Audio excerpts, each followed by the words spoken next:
Assalamualaikum. Coba deh bayangin, dalam waktu 50 tahun aja, komputer itu udah berubah drastis banget.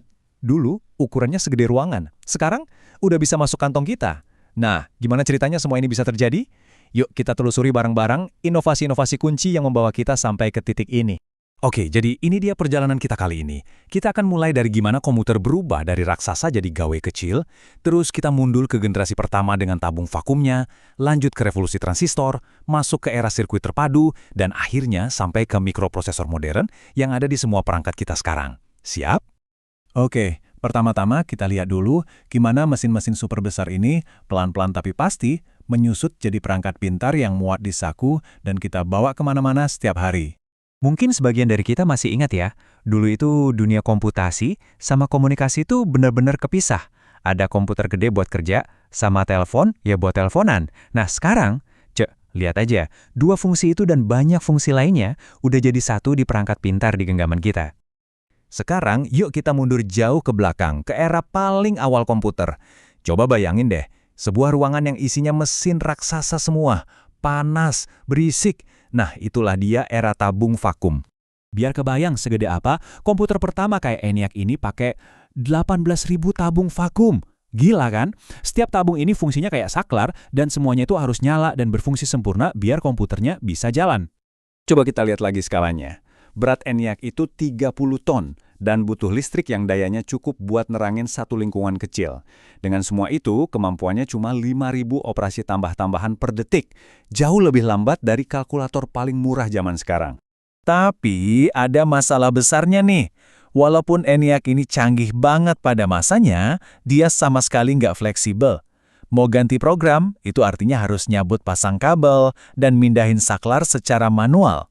Proses yang bisa makan waktu berhari-hari. Jelas butuh cara yang lebih baik. Dan inilah solusinya.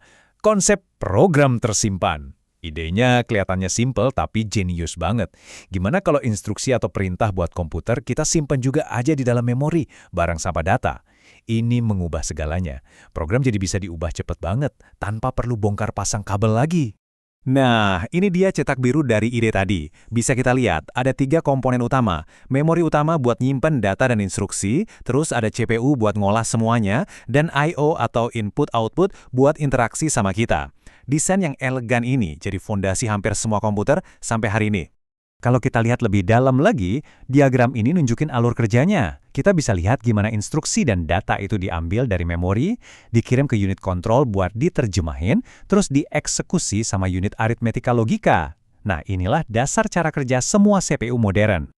Oke, kita tinggalkan era tabung vakum. Mari kita lompat ke revolusi besar berikutnya. Kali ini kuncinya adalah miniaturisasi dan efisiensi. Tabung vakum yang gede dan panas itu sebentar lagi bakal digantiin sama sesuatu yang jauh lebih kecil dan lebih adem.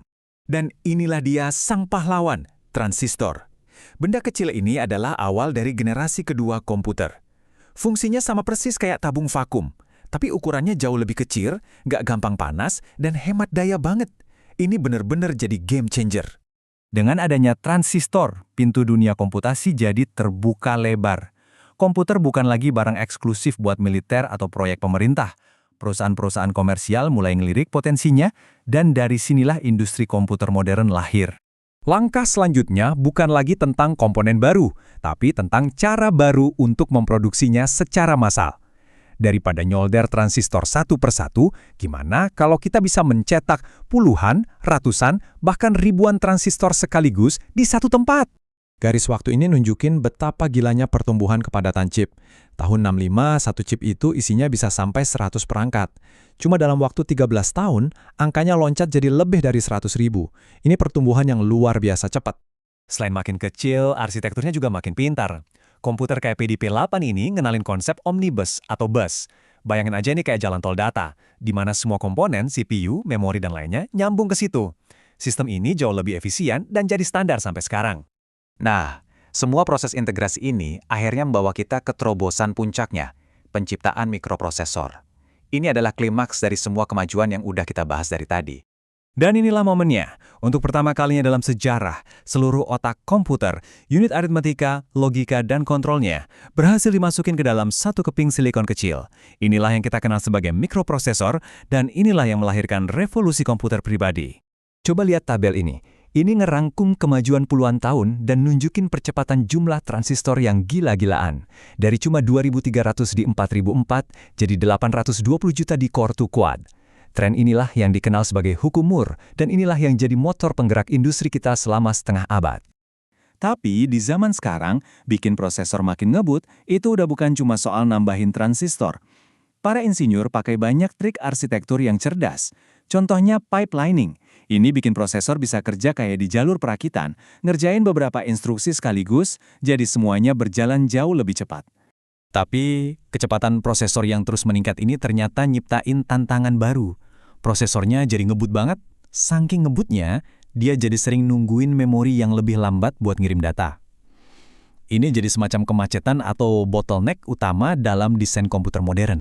Nah, ini yang membawa kita ke pertanyaan besar buat masa depan.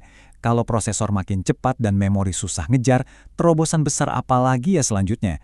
Apakah material baru, arsitektur yang benar-benar baru, atau mungkin cara komputasi yang sama sekali berbeda? Satu hal yang pasti, sejarah komputer masih terus ditulis.